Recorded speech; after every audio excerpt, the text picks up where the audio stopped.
Hi, good morning, it's me. This is my third video today. This one was necessary. We're on chapter 17 of Revelation.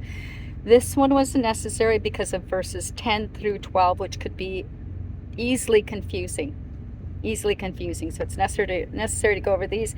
I'm going to be doing one short tomorrow on chapter 17, and that's going to wrap up chapter 17. So keep in mind that verse 10 and 11, the 7 kings, they're not the same as the kings in verse 12. Keep that in mind, okay? Here we go. It reads, "And there are 7 kings, 5 are fallen, and 1 is, and the other is not yet come. And when he cometh, he must continue a short space." That was verse 10.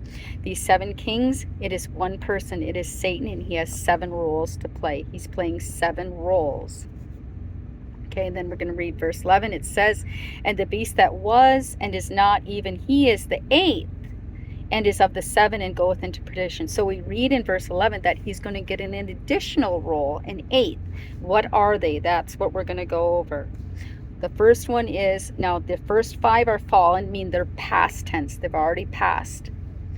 1, when he was a priest of God. You read about it in Ezekiel 28. He wore a breastplate. He had a position of authority over God's children. So he was 1, priest of God. 2nd is when he rebelled and led a third of God's children astray. That's when he became the dragon. 3rd is when he was in the serpent in the Garden of Eden. 4th is when he was the accuser of Job. Job is a great book to read, Job. 5 is when he was the tempter of Christ. These 5 roles he played, they're past tense, already passed, gone by.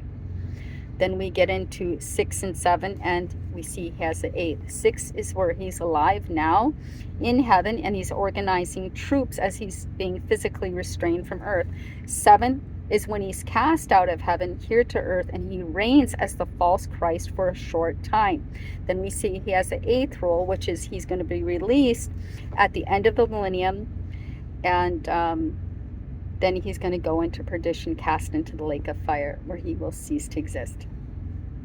Next, we'll get into verse 12, where those 10 kings are contemporary kings. God loves you. See you next time.